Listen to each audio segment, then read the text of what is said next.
Hi everyone. आज हम देखेंगे फिर से practice test paper set 1 class 8 का। किस क्लास का? क्लास 8। क्लास 8। ठीक है। Find the value of the following by the using of डिस्ट्रीब्यूटी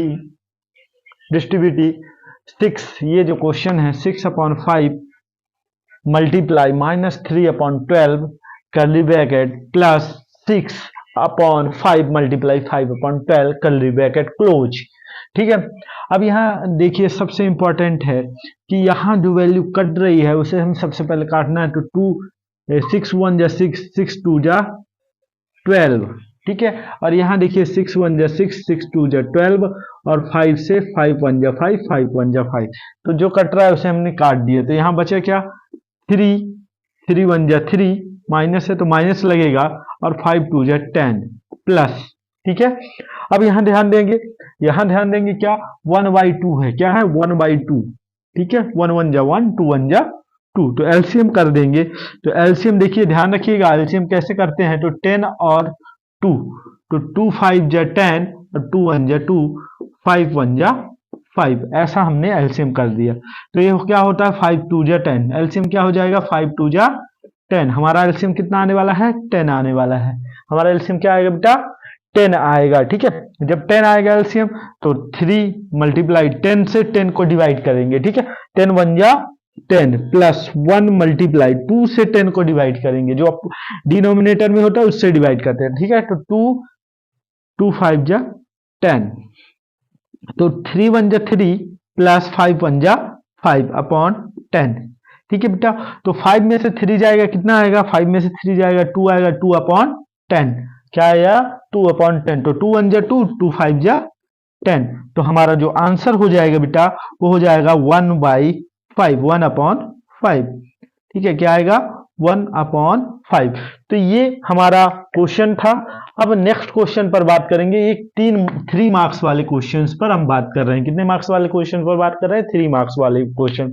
तो ये बहुत इजीली आप देख सकते हैं, जो कटे उसे हम बहुत इजीली कट कर सकते हैं। और उसके बाद हमने क्या किया? इनको हमने ऐड किया। ठीक है। ऐड करने से पहले हमने क्या लिया? एलसीएम लिया। इसके बाद इसको ऐड कर हमने आंसर लिया। आंसर क्या है? 1/5। अब देखते हैं नेक्स्ट क्वेश्चन।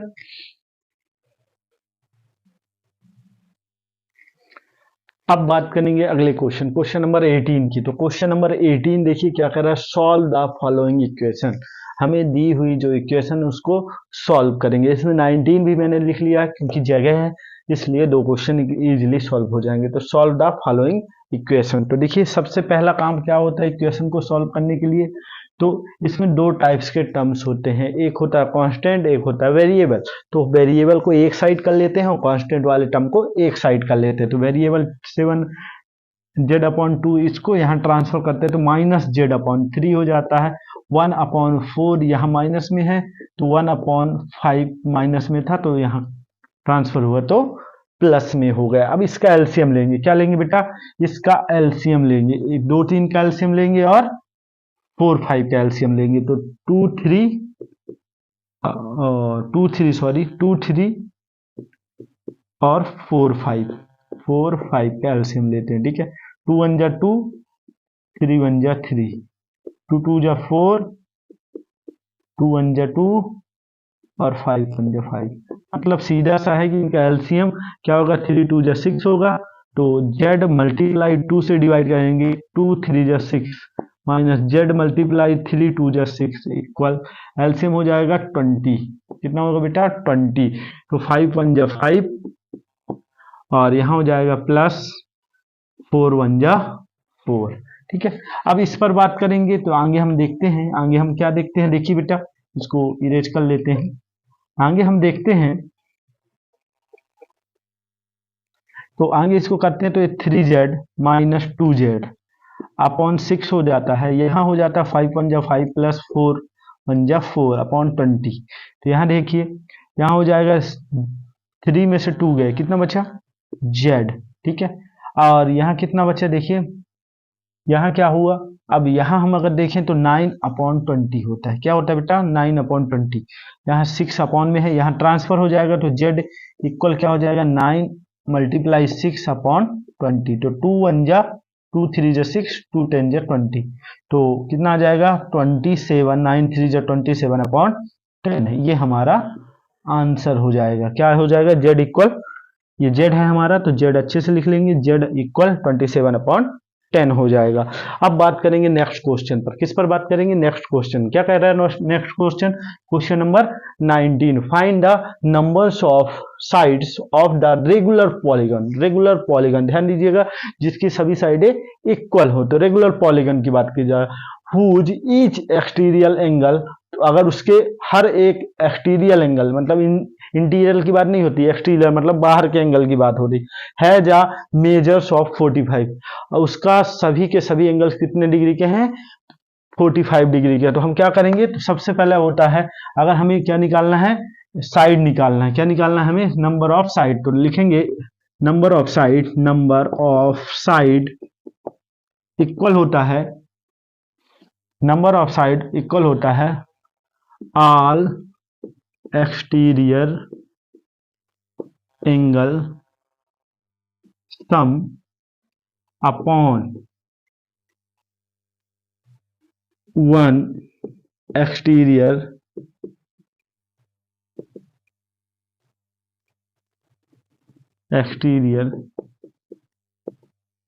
एंगल। ठीक है, कितने exterior angle? One exterior angle, ये होगा यहाँ पर। ठीक है, तो ऑल एक्सटीरियर एंगल सम्स क्या होता है? ध्यान रखिएगा, किसी भी पॉलीगन की बात हो जाए, कोई भी रेगुलर पॉलीगन हो चाहे कोई भी पॉलीगन हो, अगर एक्सटीरियर एंगल की बात हो तो ध्यान रखिएगा उसका हमेशा 360 होता है। कितने डिग्री का होता है? 360 का। और यहाँ 45 बोला गया है तो 45 डिग्री। ठीक है, कितने डिग्री? 45 डिग्री। तो यहाँ हो जाएगा number of side, number of side. अब नंबर ऑफ साइड हमें निकालना है तो क्या हो जाएगा? तो देखिए, अब 5 से कट कर सकते हैं तो 5 5 9 जा 45 और 5 7 जा 35 और 5 2 जा 10, 9 1 जा 9। अब ध्यान दीजिएगा, 9 1 जा 9। तो अब 45 का देख लीजिए अच्छे से, 45 का कैसे हो गया?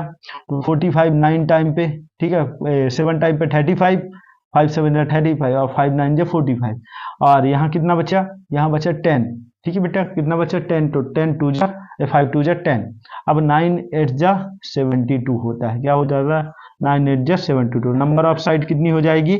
नंबर ऑफ साइड हो जाएगी 8। ध्यान रखिएगा, कितनी हो जाएगी? नंबर ऑफ साइड 8 हो जाएगी। तो ये भी बहुत इजी था, बहुत इजीली इसको भी किया जा सकता है। तो आप लोगों को याद रखना है कि ऑल एक्सटीरियर एंगल सम जो होता है, सभी एंगल, देखिए क्योंकि मैं बात कर रहा हूँ ट्राइंगल की, नॉर्मली बात करते हैं, किसकी बात करते हैं?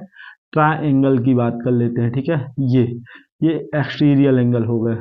अब ये कैसे एक्सटीरियर एंगल हो गए? तो देखिए, मान लीजिए 60, ये भी इक्वलेटर ट्राइंगल है तो 60। ठीक है, तो अब यहाँ कितना होगा? अगर ये तो 180 का ही होगा तो 60 120 यहाँ होगा, यहाँ भी 120 होगा, यहाँ भी 120 होगा, टोटल करिए कितना हुआ? 360 होगा। क्या होगा? 360। ऐसे ही अगर हम एक क्या ले लेते हैं? एक क्वाड्रिलेटर ले लेते हैं। क्या ले लेते हैं? एक क्वाड्रिलेटर ले लेते हैं। तो ये देखिए, क्वाड्रिलेटर में अगर मैं रेक्टेंगल लेता हूँ तो ए भी 90, ए भी 90, ए भी 90, ए भी 90, ये भी 90, ये भी, तो 90 90 90 90, 4 टाइम करेंगे तो 36 आएगा। तो आप कोई भी पॉलीगन ले सकते हैं, कोई भी पॉलीगन लेंगे आपको एक्सटीरियर एंगल कितने डिग्री का मिलेगा?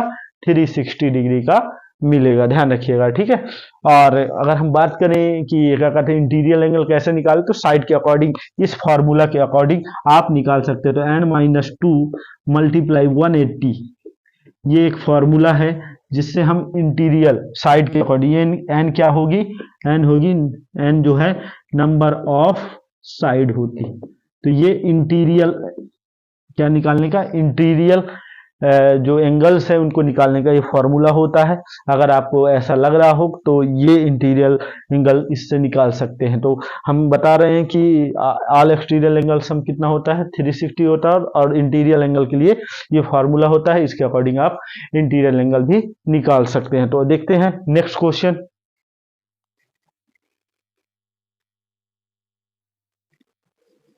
अब बात करेंगे नेक्स्ट क्वेश्चन की, क्वेश्चन नंबर 20। ठीक है, लिखा हुआ है find the smallest number by which 256 must be multiplied to obtained a perfect cube. मतलब 256 में वह कौन सा स्मॉलेस्ट नंबर मल्टीप्लाइड कर दिया जाए कि वह एक परफेक्ट क्यूब बन जाए, वह एक परफेक्ट क्यूब बन जाए। तो कैसे करें, क्या करें? तो सबसे पहले तो हमें इसको क्या करना पड़ेगा, 256 को फैक्टराइज करना पड़ेगा।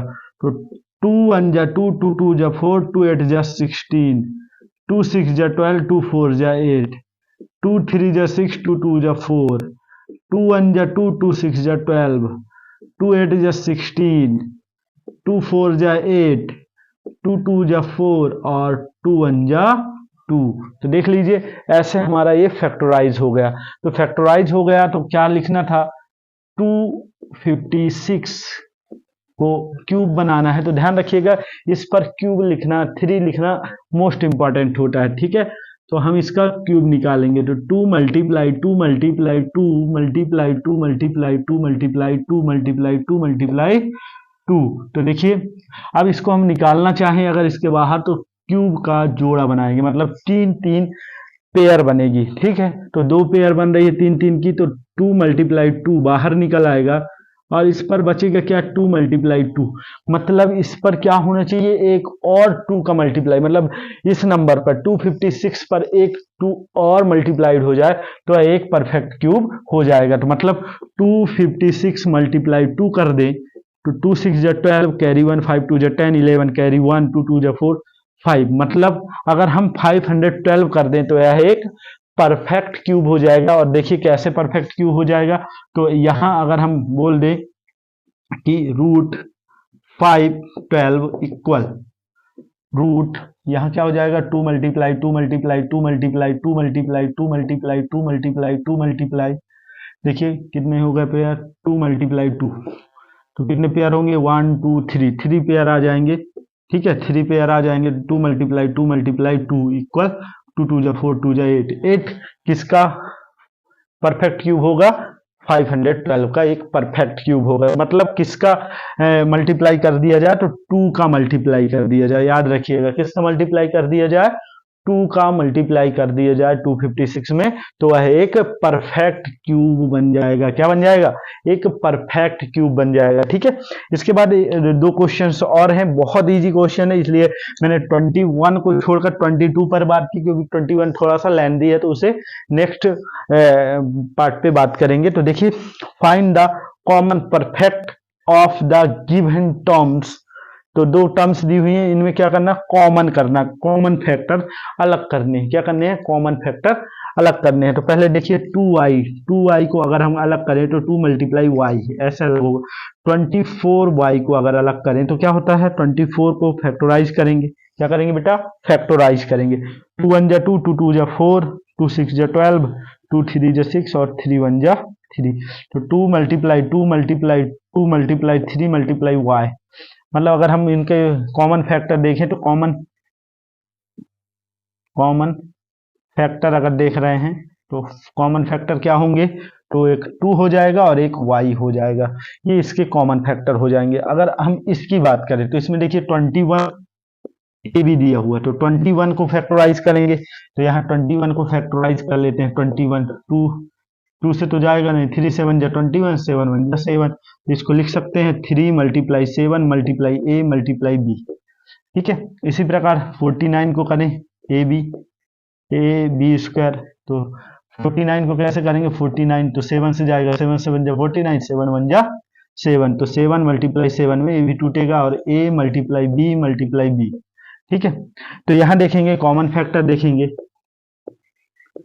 कॉमन फैक्टर, क्या देखेंगे, कॉमन फैक्टर देखेंगे। तो कॉमन फैक्टर क्या होता है बेटा, तो कॉमन फैक्टर होता है 7 मल्टीप्लाई ए मल्टीप्लाई बी, मतलब होता है आंसर 7ab, ये हमारा कॉमन फैक्टर होगा। इसका क्या होगा, कॉमन फैक्टर 2y होगा, ठीक है। तो इसका 2y कॉमन फैक्टर होगा, इसका क्या होगा, 7ab कॉमन फैक्टर होगा। तो ध्यान रखिए कॉमन फैक्टर का मतलब जो दोनों में मिलते हों, क्या, जो दोनों में मिलते हों उसे कॉमन फैक्टर बोलते हैं। क्या बोलते हैं, जो दोनों में मिलते हों उसे कॉमन फैक्टर बोलते हैं। देखिए इसमें 2i है केवल मिल रहा है, इसमें 7a और b मिल रहे हैं, इसलिए इसे हम कॉमन फैक्टर बोलते हैं। तो ये दोनों क्वेश्चंस के बाद हम बात करते हैं क्वेश्चन नंबर 21 की, जो है इंपॉर्टेंट क्वेश्चन। देखते हैं।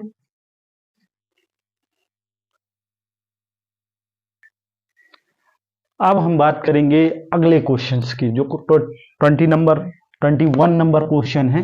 तो देखिए 21 नंबर क्वेश्चन क्या कहता है, कह रहा है find the height of the cuboid. Cuboid जानते हैं आप लोग, तो क्यूबाइड आप देख लीजिए, मैं यहाँ डायग्राम बना दे रहा हूँ क्यूबाइड का, ठीक है। ये एक क्यूबाइड, क्या बेटा, एक क्यूबाइड, ठीक है, ये है एक क्यूबाइड। तो हम उसकी बात कर रहे हैं, क्यूबाइड की बात कर रहे हैं, ठीक है। हुज बेस एरिया इज, इसका बेस एरिया ये होता है। बेस एरिया क्या होता है, ये वाला भाग जो होता है वो बेस एरिया होता है। तो इसका बेस एरिया दिया हुआ है हमें 18 सेंटीमीटर स्क्वायर। कितना दिया हुआ है, 18 सेंटीमीटर स्क्वायर इसका बेस एरिया दिया हुआ है। इसके बाद बोल रहा है वॉल्यूम भी दिया हुआ है, इसका पूरा का पूरा वॉल्यूम दिया हुआ है। तो हम जानते हैं, अब क्या जानते हैं, तो ध्यान दे दिया, यहाँ देखेंगे सॉल्व देखेंगे, तो सॉल्व देखेंगे तो सबसे पहले लिखेंगे base area, area of cuboid base equal 18 centimetre square, ठीक है। अब क्या होता है, तो बेस का एरिया अगर हम देखते हैं तो लेंथ मल्टीप्लाई ब्रीथ होता है। क्या होता है, लेंथ मल्टीप्लाई ब्रीथ होता है, याद रखिएगा क्या होता है, लेंथ और ये ब्रीथ, लेंथ मल्टीप्लाई ब्रीथ होता है, और ये हाइट कहलाती है, ठीक है। तो हाइट का भी तो यहाँ जिक्र नहीं है। तो अब हम अगर लगाएं वॉल्यूम ऑफ क्यूबाइड, क्या होता है वॉल्यूम ऑफ क्यूबाइड, तो होता है length multiply breadth multiply height, ठीक है। और दिया कितना है, 90 दिया हुआ है। अब हमें मालूम है कि लेंथ और ब्रीथ कितना है, 18 है, क्या बेटा 18 है, और हाइट हमें निकालना है। हाइट क्या करना है, निकालना है। तो देखो बेस एरिया दिया हुआ है, लेंथ और ब्रीथ दिया हुआ है 18, ठीक है। तो इसकी जगह पर हमने क्या कर दिया, 18 पुट कर दिया। क्या कर दिया बेटा, 18 पुट कर दिया। तो अब हमें 90, तो 90 की क्या दिया हुआ है, तो आप देख सकते हैं वॉल्यूम इसका वॉल्यूम, किसका, क्यूब का वॉल्यूम दिया हुआ है 90। कितना दिया हुआ है, 90। तो हम क्या कर रहे हैं, 90 को हम यहाँ तो यहाँ लिख दे रहे हैं। तो एच एल बी की जगह क्या होगा, 18 हो गया, क्योंकि हमने देखा है, ठीक है। और एच निकालना है, तो एच हमने ऐसे ही पुट कर दिया, ठीक है। तो 18 को क्या करेंगे, ट्रांसफर करेंगे। तो मल्टीप्लाई में है, देखिए 18 मल्टीप्लाई में है, तो कहाँ चला जाएगा, डिवाइड में चला जाएगा। तो 2 से करेंगे, 2 9 जा 18, 45 टाइम पे। अब 9 की टेबल तो सबसे बनती होगी, 9 1 जा 9, 9 5 जा 45।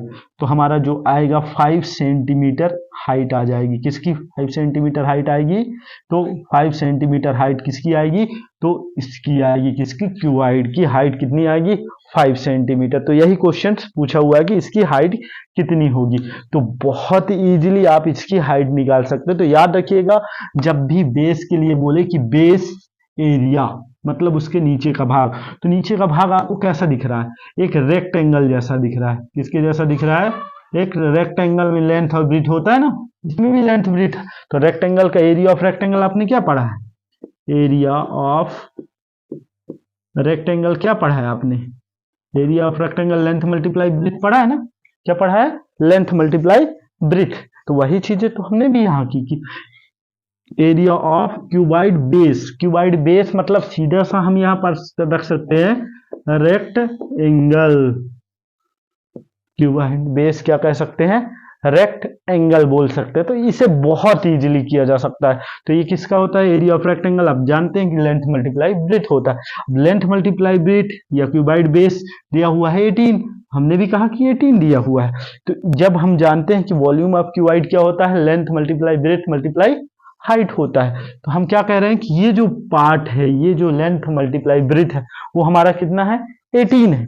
जब 18 है तो एच तो बच रहा है ना, तो एच हमने उसी तरह पुट कर दिया, उसी तरह पुट कर दिया। ठीक है, अब यहाँ देखिए 18 कैसे कहाँ है, मल्टीप्लाई में तो कहाँ जाएगा, चेंज करेंगे तो कहाँ जाएगा, डिवाइड में जाएगा। ठीक है, डिवाइड में तो 18 हम डायरेक्ट कर सकते थे, 18 5 जा 90, बट हमने कहा कि हो सकता है काफी लोगों से नहीं बनती टेबल, तो हमने पहले 2 से कट किया। ठीक है, 2 9 जा 18, फिर 9 4 जा 9 5 जा 45, तो इस द्वारा हम क्या कर सकते हैं, इसे इजीली सॉल्व कर सकते हैं। तो ये रहे पूरे 3 मार्क्स के क्वेश्चन, किसके, जो हमारे प्रैक्टिस सेट पेपर है फर्स्ट का, उसके जो 3 मार्क्स के क्वेश्चन यहाँ से होते हैं कंप्लीट।